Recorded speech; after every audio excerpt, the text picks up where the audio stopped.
Last Shabbos I was in Toronto. There's something called the Shabbos Project, where people all over the world try and invite people to keep a Shabbos and join in. And so I was in Toronto. I was staying with an old friend of mine, and he's a psychologist, and his name is Matty Rothman. And he asked me a very interesting, well, it turned into a very interesting story. He said, have you seen, apparently there's a documentary somebody made, and I wrote down the name here. It was called Three Identical Strangers. And I said, no, what's that about? He said, you've got to watch this. So it's actually heartbreaking and very distressing. Apparently, I think in the 60s, maybe 70s, I can't remember, in New York, one of the large Jewish organizations there, they helped, or they were oisik, in taking Jewish children that were born and having the children fostered or adopted by people, by Jewish parents. But what it came out in the movie was that they were shutfim with a famous psychologist who'd fled, an Austrian Yid, who'd fled from the Nazis, and it seems very much that he was very much inspired by their experiments. And if that sounds strange, I was astonished to see this. They wanted to see, the old question was a famous kasha, everybody knows the question, are we who we are because of our nature, or are we who we are because of our nurture, the way we're brought up? So is it sviva or it's teva? That's the shaila. So it's called Three Identical Strangers because there was three identical triplets. Identical. They separated them at birth and they gave them to different families. And they didn't tell them. The children were brought up not knowing that they had two identical brothers. And they discovered each other when they were 19 by accident. The experiment was to see, because they're identical, the experiment was to see whether or not they would grow up, if they're brought up in different houses with different families, whether they would grow up to be different people or the same person. So to understand that wonderful solution to the age-old question of nature or nurture, they were quite happy to take three brothers, three identical triplet brothers, and separate them. And there was others as well. I'm not going into the morals of it. Obviously, I think from most of us here would find that a terribly horrible thing to do. But these three triplets rediscovered themselves. The interesting thing was, as they progressed through life, when they first met each other, and apparently they were in some TV show, and there was a big deal. They had so many things in common, it was mamish unbelievable. They all like the same food, they all like they taste everything, they all wear the same sort of clothes, even though they didn't know that their triplet, their identical brothers, existed. They were so very similar. And the whole thing was going into the hashkaf of whether this was right or not. But at the end, it turns out that one of them, killed himself.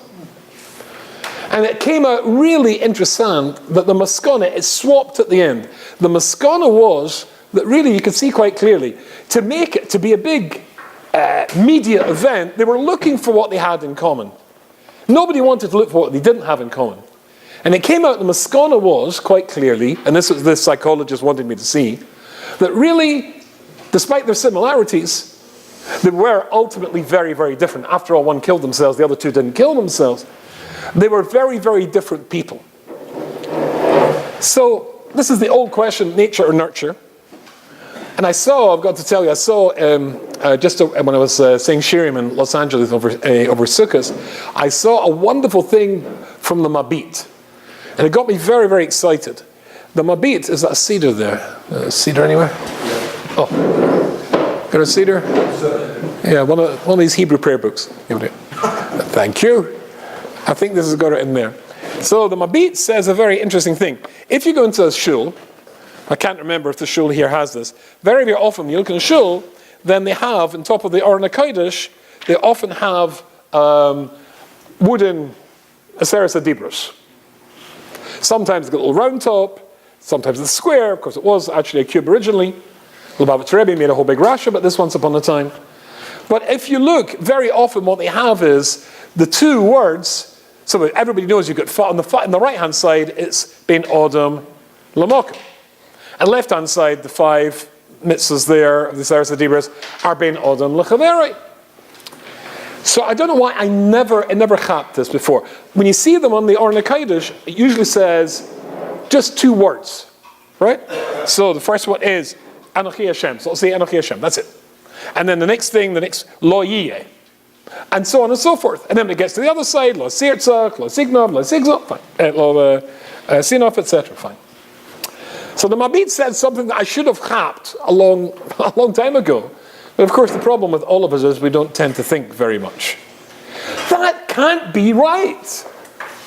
Because the way they write it, the way the artists do it, to make it look symmetrical, to look balanced, just 2 words. Right? Anochi Hashem and Lo Tiyeh. Lo Yi rather. And then Lo Sitzach, and it's very good. 5 2 words on one side, 5 2 words on the other side.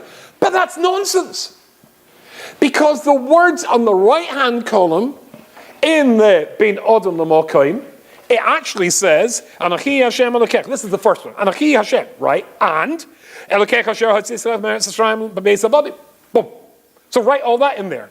Then the next one. Lo Yeh L'cho Elokim Achirim Malponei. Lo Saz L'cho Pesel. Kol Tumunas Asher B'Shamayim Emal. Ba'oretz B'Tachas. Asher B'Mayim B'Tachas Ba'oretz. Lo Tzachah. You getting the idea?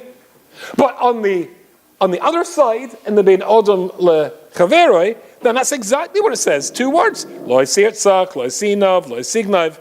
The next one, Lo Sa'ana Berech, Lo Ein Sheker.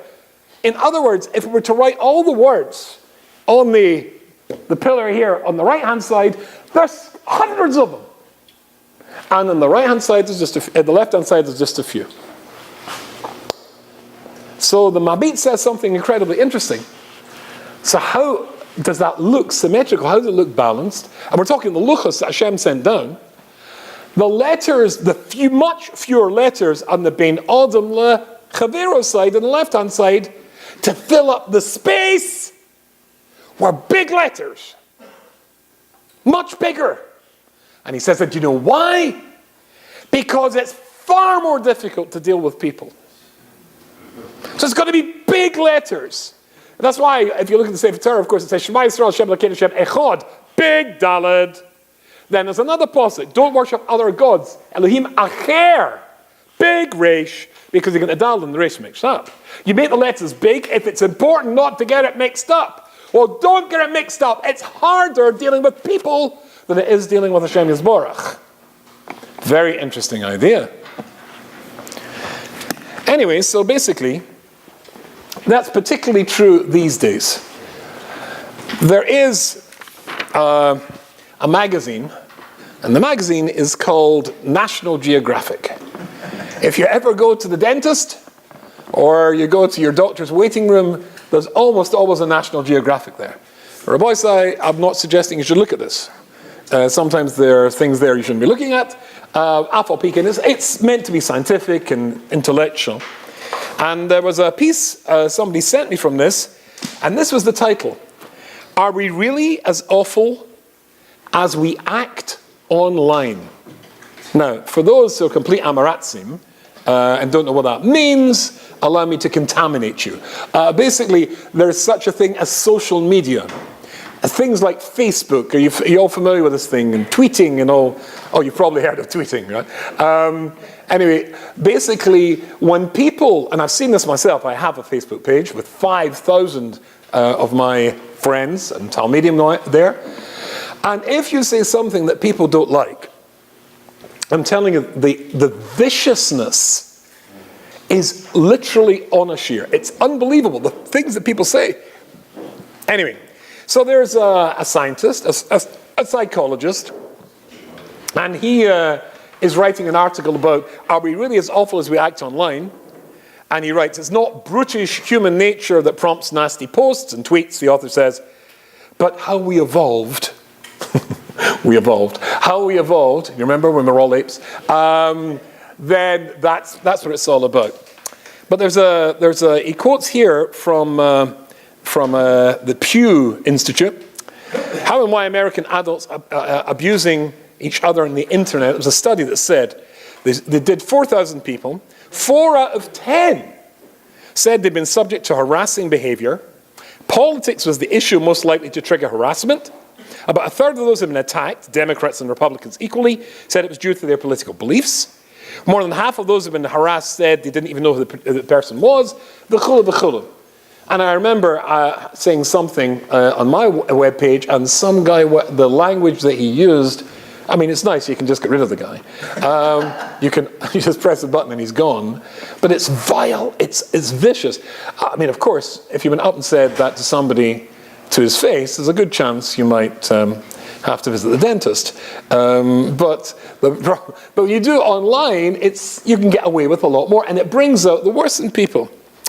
And this is what this guy writes. So again, he comes back to our question, is it that we behave so badly when we're doing these online things because of nature or nurture?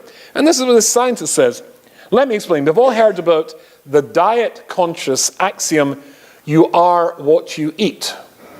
Right? You've all heard that, right? I know lots of bagels and lots of cholents, etc. But when it comes to our behavior, a more apt variation is, you are whom you meet. How we perceive, experience, and act in the world is intensely shaped by who and what surround us on a daily basis, our families, communities, institutions, beliefs, and role models. That's interesting.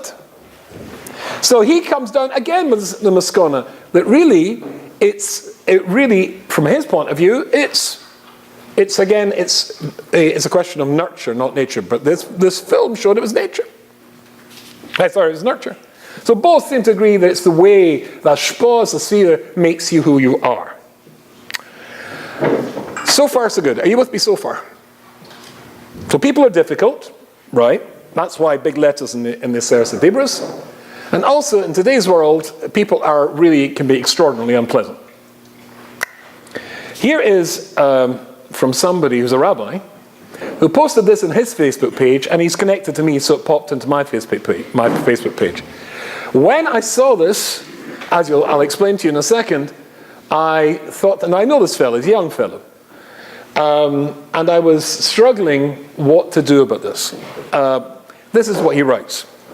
Around 10 years ago, I had a conversation with a world-renowned Pesach that truly shook me. However, to understand the conversation, a little background is necessary. Some months previously, I began work at a school alongside a female teacher in her early 20s, who I presume was married because she was wearing a sheitel. However, as she explained to me, she was not married, at least anymore. Sadly, she had been in an abusive marriage, and though she had since received her get, she understood that she still needed to wear a sheitel. But as she confided to me, every morning when she puts on the sheitel, she felt very distressed as it reminded her of the horrible marriage. With me so far? Okay.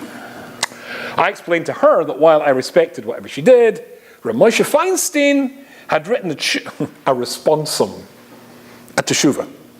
Write that down, please. Responsum. Responsum, stating that a young divorcee would be permitted to remove her sheitel, especially where she was interested in remarrying, as was the case here. So there's a very interesting teshuvah, and Moshe talking to us paskin like that. For Shteitzach, I think I'm not giving you any chidushim that not everybody was masking to that psak, but Moshe paskins at that, fine. She was unaware of this position and wanted to know more, so I translated the responsum and gave it to her. Nevertheless, given her loyalty to halacha, she wanted to receive a halachic approval from a world-renowned Pesach, and having identified someone whose opinion she would follow, she asked me to call him on her behalf to discuss. I don't know why she didn't phone him herself. I made the call and both clearly and firmly explained the situation. However, the emotional anguish felt by the woman through her sheitel was of no significance to him. And in response to her desire to remove her sheitel for reasons of shidduchim, he said that any man who should be interested in marrying would not be bothered by her wearing a sheitel. As I ended the conversation, says this young rabbi, he puts this on his Facebook page, so hundreds and hundreds of people can read this.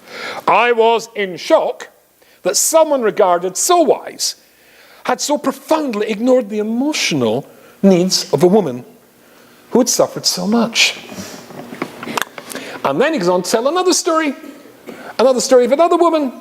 Another woman went to see another rabbi, and the rabbi again didn't treat her very nicely, and told that to him. And then he, after giving a little midrasha, and then he writes, ultimately, while my message is clear, it certainly deserves repeating, and that is, if you're privileged to be the person who people turn to for advice and guidance, make sure you listen, make sure you think, and make sure you care. like obviously he does. And if you don't, I suggest you find a different profession, because both these women deserved so much more understanding than what they received. That's bad English. They should just say, than they received. Okay. So I read this, and I spent a long time worrying about this. And I thought to myself, should I intervene here? And eventually I decided I had to, because I remembered a Gomorrah which I want to share with you. But you see, basically what happened when he put this on his Facebook page, it provoked an avalanche of rabbi bashing. And literally there was scores of people, yeah, and I went to a rabbi, or I heard about somebody and the rabbi did, and he wasn't kind. And blah, blah, blah. Now, we've got a couple of young men at the back there. Hello, young men. Are you any good at math? Any good at math, guys? Yeah, everybody's scared to say they're not good at math. Okay. Okay, see if you can get this one. What's 2 times nothing? Who said that? Oh, I wanted them to get it right. 2 times nothing is nothing. So first of all, we get the story of this rabbi who says he went to a posek, and the posek wasn't understanding about this woman. As edus, what is that? As edus. Nothing. Then he's got the story which he didn't hear, but the lady told him about another rabbi, and he puts this there on his page. And is that edus? Nothing. What's 2 nothings? Nothing. And then there's a whole load of other people. So I decided that I had to intervene. And so I said to him, surely you believe that the person has the right to reply. We're only hearing one side of any story. Everybody here. But it was the whole thing got very angry, just like that quote. And it wasn't just some rabbis. No, there's a couple of people saying, it was most rabbis, etc., etc. So I wasn't going to say anything. And then I remembered the Gomorrah in Makos, and the Gomorrah in Makos, and the Gomorrah in Sanhedrin. So the Gomorrah in Makos talks about standing up for somebody when they come into a room if he's a Talmud Chacham. Okay? So, the Gomorrah there, it's a discussion about whether or not you give arboim makos to somebody, and the rabbis say, of course, it's not arboim. The rabbis say it should be 39. And there's different, if you've learnt makos, you know there's all sorts of variations the rabbis come up with. And then the Gomorrah says that it's an astonishing thing. He says, Omar Rava, Kama tipshi shar inshi. How many people are such tipshim? Fools. The kaima mekame sefer Torah, they will stand up in front of a sefer Torah. V'loi kaima mekame gavra rabba, but they won't stand up in front of a Talmud Chacham. Okay. Why is that stupid? Because in the sefer Torah it says 40, but the Chachomim, the Talmud Chacham, says it'll be 39. Actually, it could be less. It could be 18. So if you're just going according to what the halacha says, what the Torah says, then you're stuck. But the Rabbanim were able to change it. Fine. Why does it say tipshin? This is what the Marsha says. I think you should hear this. The Marsha says, listen to this. Stam anoshim she'enim b'nei Torah. The majority of people are not b'nei Torah. Mezalzalim b'talmidei chachamim. They make fun and they ridicule and they think nothing of talmidei chachamim. What do you need chachamim for? What are you rabbis for? They don't say anything. They have nothing to say. No heta, no isa. It's all written there in the Torah. Everything's written in the Torah, in the Chumash. Therefore, they think you don't need Rabbanim, you don't need Talmidei Chachamim. This is the Marsha, and we don't need them at all. And that's why they'll stand up for the Sefer Torah. But they won't stand up for Chachamim. But the Gemara there, and now he's quoting Gemara in Sanhedrin, Kuf Amud Aleph, anybody who's mezalzel Talmidei Chachamim, nechshabim apikorsim, are considered to be apikorsim. The Ra Tam Hadover Esham, and the Gemara there says, Rabba Kan Omer Shagam im Einem Azin B'neihem Chachamim Begoli. Even Rabba says there, even if they don't openly make fun of Talmidei Chachamim, But you can see from their behavior or the look in their face, they don't think much of Talmidei Chachamim. If they wouldn't call them apikorsim because they haven't said, but still they're teaching, they're fools. To make fun of Talmidei Chachamim, that's apikorsis.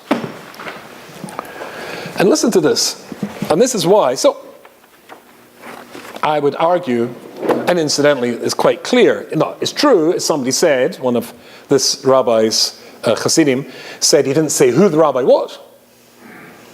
But he's put up a post which literally scores of people have attacked Chachamim. And if you're attacking a group of people, is that Lashon Hara? If you say the people in Muncie are rude, right? Chas Shalom. But if you were to say that, is that Lashon Hara? I've not said Yankel who lives in Muncie or Shmuel who lives in Muncie. But if you say what's the name for people who live in Muncie? Munciers? Muncie? I don't know. It never occurred to me before. Muncie Nicks. Muncie Nicks. If you say that Muncie Nicks are rude, is that Lashon Hara? 100% it's Lashon Hara. You can say Lashon Hara about a klal, a group of people living in a town. It's absolutely not true. And if it is true, it's still Lashon Hara. So here's the Gomorrah and Sanhedrin. And the Gomorrah and Sanhedrin tells an interesting story. But this is very intriguing because here Rashi, of course, we all know the shtick about Rashi, the greatness of Rashi is very brief. And here's Rashi. A whole big thing here. And I'll tell you, don't worry, we're not going through the whole thing, but I'll tell you this story. Maisa b'moichas echad Yisrael Rosha. There's a story about a Jewish tax collector who was a Rosha. If you've ever learnt Gomorrah, you would know whenever tax collectors are mentioned, they're always Roshaim. We seem to have a no taxation without representation bone running in our DNA here. Although as a British person, I think that was a big mistake, but never mind. And he says, Shemes boy, that this Rosha, this Jewish tax collector, died. And on the same day he died, and a big Talmud Chacham died in the city as well. So the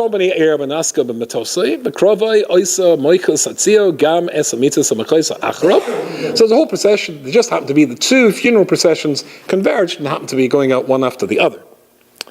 And a bunch of bandits attacked them. And they dropped the what do they call them? I think it's called the beer. Dropped the coffins or whatever it was, and they fled. Got all these crazy, horrible gangsters there. But then one of the Rav's Talmidim stayed.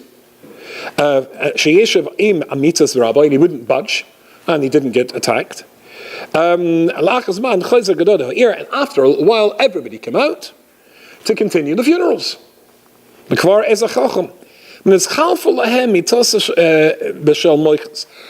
the coffins get mixed up.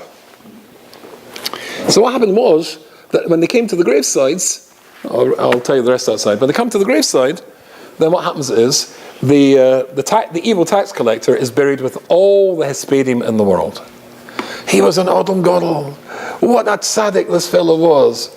Rabbi Wester says it's an interesting insight that he found that geschmack. Even when he was dead, he's got, yes, I am. Yes, that was true. He saw that being relevant to him. Whereas the tax collector and the only people that came was his family, they sort of threw him in, and they sort of like, goodbye, and off they left. So the Talmud was extraordinarily upset. Why did that happen? So his Rebbe came to him in a dream, and he said, it happened to me, anybody know? It happened to me because I once heard a Talmid Chacham being attacked, criticized, and I kept quiet. So therefore, if I'm not standing up for Talmidei Chachamim and their honor, as a Talmid Chacham, I don't deserve any honor myself. That's the story. Sometimes you have to get involved in something that's not too pleasant, and defending Talmidei Chachamim, I felt I had to do it. So I posted this in this page. Fine. So there's two obligations to stand up for a Talmid Chacham. One is to stand up for a Talmid Chacham when he comes into a room, and one is to stand up for a Talmid Chacham if the Talmid Chacham is being attacked. Now, I'm not idiotic enough to assume that some of the comments and some of the stories that the people put out about going to a Rav that they found wasn't exactly as helpful as they'd hoped were not true. I can imagine such a thing is true.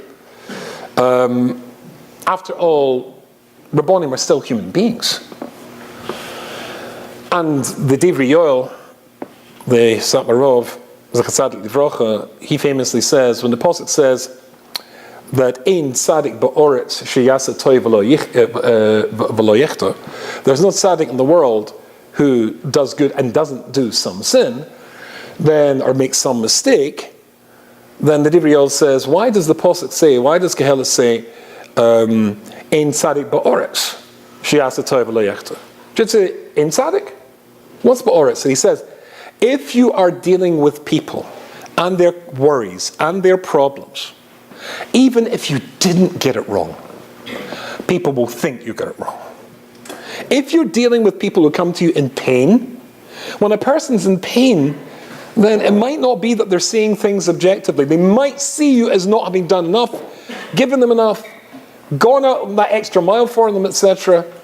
And therefore, no one's guaranteed that if you're dealing, and if you've ever dealt with people, you know this is true, people will say, hey, he wasn't any good, even if you were good, because the problem could be the person.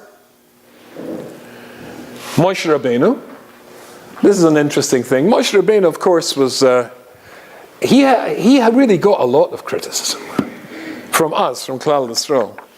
There's a very interesting shtickle here in Bamidbar. It's in Perek Gimel, Perek Gimel and it's Nunaf. It's talking about when the roles were taken away, the role of the Becharim were taken away and given to the Levim. And as you know, there was more firstborn than Levim. So the thing was that each one would exchange the role. What happens to the one who doesn't have a Levi available to, give over his Bechar thing or take it away from him? Then they had to give a certain amount of money. And the Apostle says this, Vayitin Moshe es kesef pekudim la'Aaron and Levanov. So after Hashem told him, and Moshe did it, give it to Aaron and Levanov al pi Hashem kasher tziva Hashem es Moshe. Seems a bit as though it's rubbing it in. He already said it. Vayitin Moshe es kesef pekudim la'Aaron and Levanov al pi Hashem, like God told him, kasher tziva Hashem es Moshe. And the Orach Chaim says here, why does it emphasize that? Because people said, yeah, where did the money go? Where did the money go? Yeah, he took the money and put it in his own pocket. Yeah. Or he gave it to his brother. Nepotism. Yeah, I guess. That's Moshe Rabbeinu we're talking about. And I can't remember, I was looking for actually an hour and a half to find this for you today, and I couldn't find it. But in one of my Sorim at home, and I thought it would be in Rabbi Yerucham, I couldn't find it. Sof Kol Sof, he says, when Klal Yisrael got involved in the Egel Azov, and of course this whole business of the role of the Becharim goes to the Levim, was because of the Egel Azov. But when they got involved in the Egel Azov, as you remember, all the men gave their gold. How big was the Egel? Do you know how big it was? I always thought it was being a great big thing. Small thing was that size. So all the men, so what, we're talking 600,000 men, is that right? 600,000 men? And they're all very keen in giving their gold, so the gold rings and stuff like that. That's a lot of gold. What happened to the rest of the gold? A little thing comes out the fire, right? Why didn't somebody say, hey, we must have given a ton of gold. Why isn't a huge eagle? Why isn't a cow? And the answer is, when it's a Davar Shebekadusha, then the Yitzhahar says, or the Satan gets involved. Yeah, well, Moshe put it. And he's like, there's no embarrassment of saying, whoa, Moshe stole the money.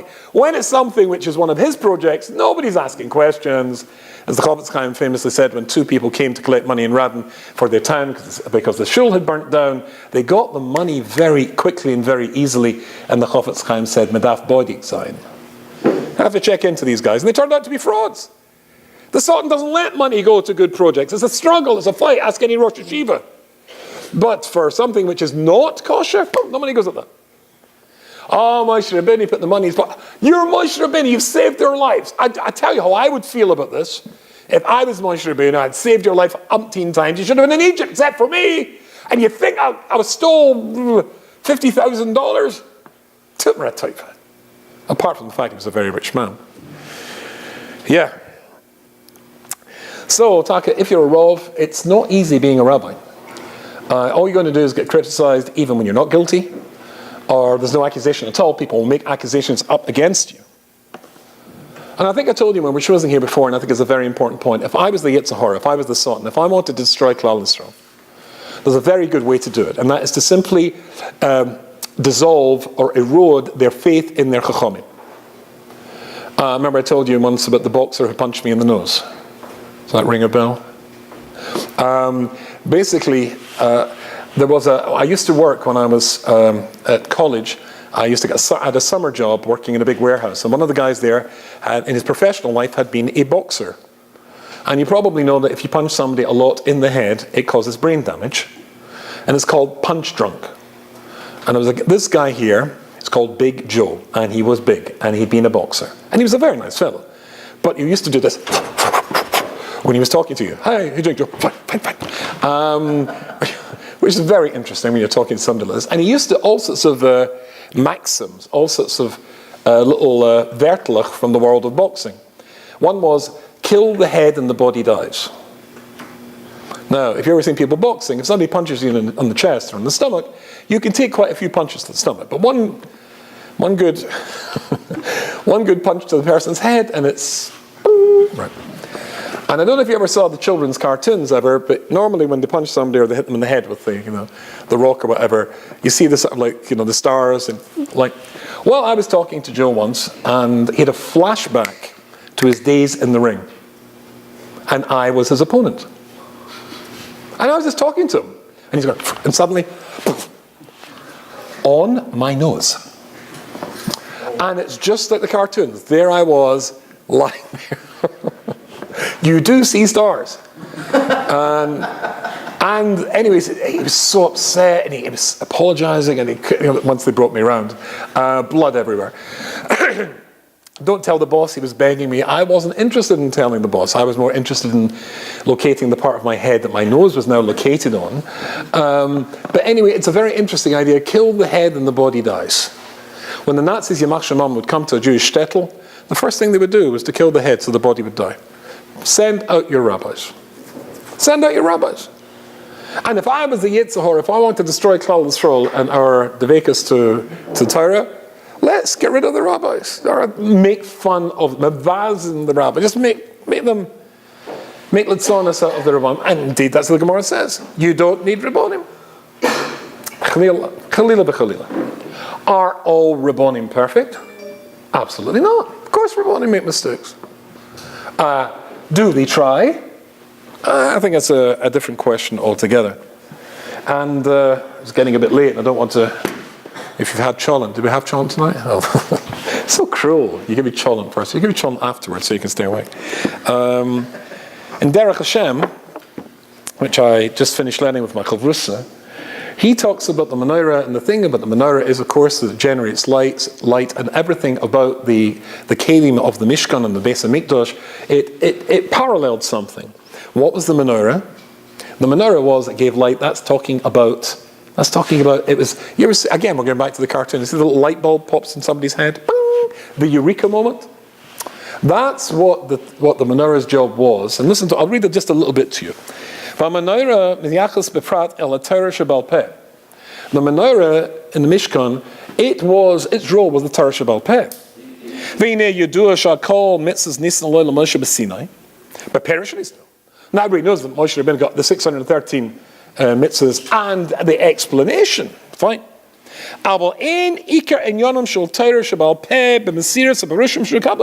Listen to this for a Kiddush. Oh, this incidentally is not the Derech Hashem. This is a Talmud of Ramosha Shapiro, and he writes here. It's called Rabbi Baum, and Ramosha gives him it's quite a scholarly work. But he says the following thing: the idea is not just that the Rabbonim, their role is just to say over the halachas and the dikdukim. Ela ikarim hu hakoyach shenimsa lechochma Yisrael lefarish as a Torah lefi daitum. That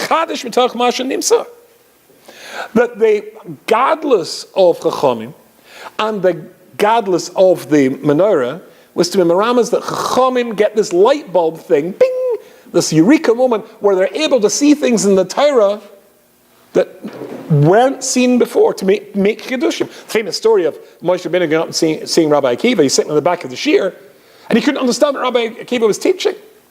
Chachomim are able to not just say over, but to be mechadish, bring new insights according to whether you're living in Muncie or whether you're living in England or what time we live in.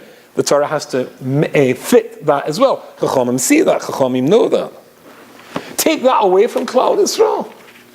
Klal Yisrael's finished. Criticize Chachomim. And I say, literally every single one of about 50 posts were attacking. When I put mine on, of course, I was attacked as well. I'm quite telling you, if you're interested in the viciousness, all you need to do on Facebook or these places is to defend Torah, or to defend the Haredisha world, or defend Rabbonim, boom, and people will go for you. It's just absolutely horrible.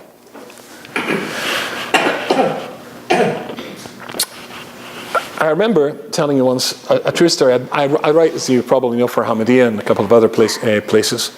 I wrote a true story about somebody whom I met. I was doing a Shabbaton in a little town somewhere in the south. And I met there a couple, an elderly couple. Oh, it's not elderly actually, not true, 60s, like me, young, vibrant, the new middle age. And they were very sad, a very sad couple. I mean, they looked sad. They came from Brooklyn. I'm not saying that's a reason to be sad. But they moved to this place in, Eckveld. And they explained to me that, and they were a frum couple. I mean, there was sort of show that, if you get a minyan during the week, that's a miracle. There were about 50 people for Shabbos. Anyway, what were they doing there? So they'd been in some sort of geschäft, some sort of business with a partner in Brooklyn, and the guy had run away with the money. All the money, they'd gone to some rabbi, and the rabbi tried to help, but he hadn't been able to help, and they felt let down by the rabbi, they felt let down by the Kehillah, and they were finished with Brooklyn, and they went to this place. I wrote about this, and I pointed out that the rabbi had tried to help. So their bitterness is that they felt he hadn't tried enough. And then a fellow wrote to me, and he was furious. And because I want to justify and say that the rabbi had probably done as much as he could. No, said this fellow, incidentally a very choshev rabbinic name. No, said this fellow, privately writing to me, a rabbi can always do more. And this, what you write, is just an excuse. And they should have helped more. No, actually, I agree. Of course the rabbi could always do more. But who said the rabbi should always do more? When I told you this last time, I told you my sister-in-law is a very wise lady. She's an older lady now. All of her life, she had a motto, a mantra they call it. And the mantra is very clever. It really is an echo of what the Rambam says, which is always the mitla shaderech, always the golden mean, always in the middle. She said, optimum, not maximum. Optimum, not maximum. Now, I believe the New York Marathon is about to take place. Have you ever seen, I fly a lot. Whenever you fly, there's all these TV screens, at the gate before you go out. And it always seems to be sports. Particularly when it comes to the Olympic Games. Then they're all full of this. I was sitting there once, and it was the 100 meters race. You have elite athletes from all over the world who are incredibly, incredibly talented and have been training for this moment for 4 years. And they get in the starting blocks like this. There's a guy there with a starting pistol. He fires the gun into the air, they're off as fast as they can. Actually, if he didn't fire the gun into the air, then they'd probably go a little bit quicker. But anyway, so off they go running like crazy, and then they reach the end, and then that's it. They go through the tape, and one guy falls over, the other guy's standing there, sort of with his hands in his side, somebody's carried off in the stretcher. I actually think that's the most interesting bit of the whole thing. And that's that. 100 meters, about. But you've got other athletes who are going to, in New York, show you this in just a few days' time. A marathon's 26 1/4 miles, if I remember correctly. Now, this is a Pella. 26 1/4 miles. But the guy who goes all out 100 meters, whoosh, right? At the end of 100 meters, they get nothing left. And he's lying there, a heap on the ground. Whereas the guys who do the marathon, they jog, right? They pace themselves. It's optimum, not maximum. You can do maximum for a very short space of time, and then you're dead, or dead beat. But then, if you pace yourself, so optimum, not maximum. Yeah, of course the rabbi could do more, but what about his own children as Rabbi Wester says at the beginning of Mikta Melion, so many Rabbanim's children went off the derech because their father was busy looking after other people and other people's problems and not looking after his own children, or maybe not even noticing his own children were having problems. I can't remember which gadol it was, but a certain Rav said that his father had written over 20 Sforim, and he said, Ad Hayom Hazeh, to this moment in time, I've never been able to open even one of my daddy's Sforim. I know what the writing of those Sforim cost the family.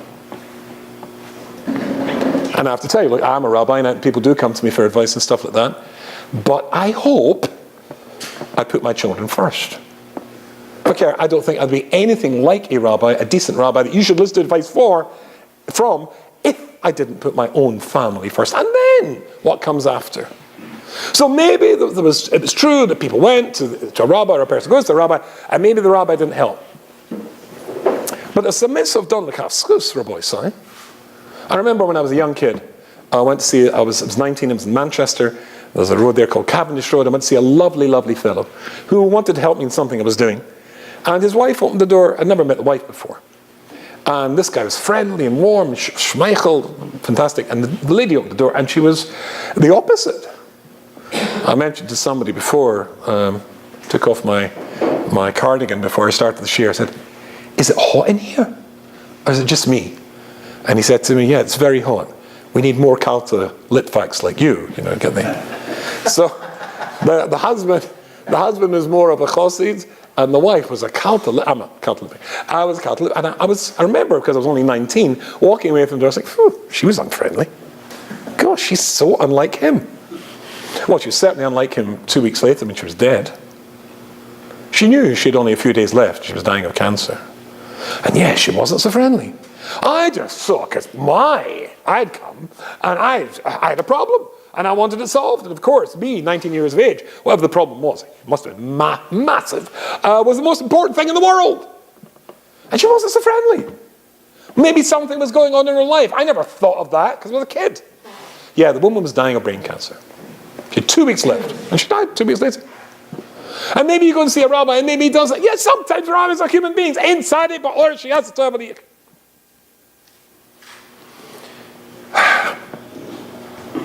Let me ask you, if you've been with me, looking around here, do you know any Gedolim? Do you know any Rabbonim? I could show you the picture last night. I went to see, 2 nights ago, Ramatzio Solomon. Show you the picture of my great Rebbe, Ramatzio Solomon. I remember in Gateshead, his brother was called Joe Solomon. And Joe Solomon was the milkman. He had the milk business in Gateshead. And I became his deputy milkman. Because he needed to go to Simchas, but he had to be to be at the farm at 5 o'clock in the morning. He had to be up at 4 o'clock in the morning to drive to a place called Sunderland in order to shower the milk and bring it back to Gateshead, etc. But of course, if he wanted to go to Chasna in London, he was never going to get back. So he needed a deputy. So would I do it? So I said, yes. So I went with him the first morning. I got up at 4 in the morning to get there at 5. Loved that. And I did all the Shmira, and he told me what to do. Fine. Next day he's going to the Chasna. He said, are you sure you've got... Fine. He said, I'm going to leave you a list of all the things you have to do. And he put it through a letterbox with the keys for the van. And that was that. So I looked at the list. Item number 1, wake up at 4 o'clock. Item number 2, phone Reb Matisyahu Solomon. Phone my brother Matisyahu, Reb Matisyahu. Because that's when he got up. Now, what time did he get to sleep?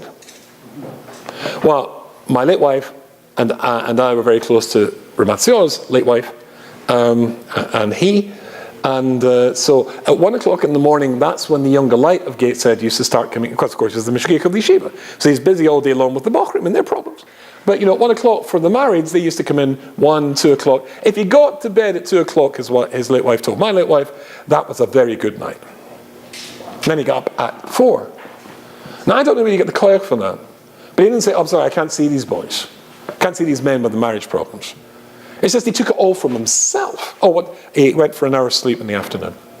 So 3 hours. That was his norm. Oh, that beautiful story I told you. Remember, I think I told you the story of Shlomo Zalman. When you find it in one of the books of Shlomo Zalman, a couple came to him because they had a special needs kid. And the special needs kid, the parents were not sure which school to send him to. There were 3 possibilities in Yerushalayim, one at Amila, the other over the other one at Chasar. Weren't sure, Jewish parents of course, which school to send to. So discussed it with Shlomo Zalman. If Shlomo Zalman listened, he said, and what does your son say? So they looked at each other utterly baffled. Oh, what does your son say? I said, we haven't discussed it with him. And frankly, he wouldn't understand. Atem chotim neged nefesh hayelad. You're sitting against the soul of this child. Go and bring him to me. And they went and brought this little child. He sat this little boy on his lap, and he said, what's your name? I can't remember the name. It's called David. David, my name's Shlomo Zalman. And I'm the Gadol Hador. Now, you're going to be going to a school now, and there's a couple of choices. I'd like to hear what you think. But whatever one we're going to decide for you, I want you to be my shaliach. You will represent me in this school and make sure that the kashrus is all right and everything is going according to the halacha, etc. Would you be willing to do that for me, David? Okay, in that case, I'll have to give you smicha. He put his hands on the little boy's head and said, right, I'm ordaining you a rabbi. Now, when that little boy went to the school, he wanted to go to the school. He didn't feel his parents had thrown him out. When it was time to come back for Shabbos, because every third Shabbos they got to come back, but he didn't want to go. He'd been appointed by the Gadol Hador to be in charge of the school. Does that sound like a rabbi who doesn't care, who speaks insensitively?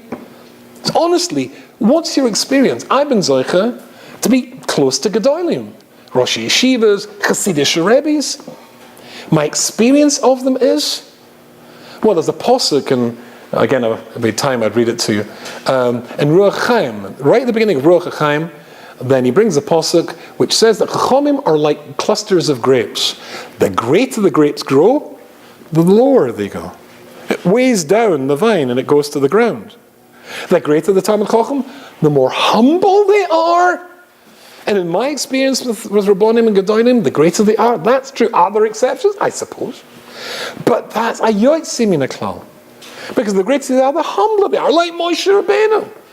To typify, to say, to invite attacks in the Chachomim. I feel sorry for this rabbi. I don't know. Maybe I'll send him a copy of this video.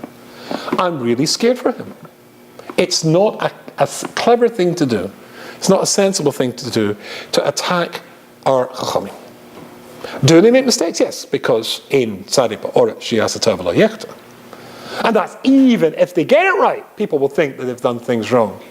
But to invite a celebration of attacking and criticizing Gedolim Bechlal, to invite people to think we don't need Rabbonim anymore, as Rashi says when the posuk in Shoftim go to the Chachomim of your time, he says, "Good, nobody else except the Chachomim of your time, and without Chachomim we are dead as Klal Yisrael Rachmana litzlan." That's what the Sottam says: kill the head and the body dies. To invite the people to think about killing the head is to invite the danger of killing Klal Yisrael. And I'm sure this fellow's a nice fellow, but this is a huge mistake. Because we're mechuv to stand up for Talmidei Chacham when they come into a room, and we're mechuv to stand up for Talmidei Chacham when they're attacked by people who, according to the Gomorrah and the Mashah, are in danger of becoming apikoros.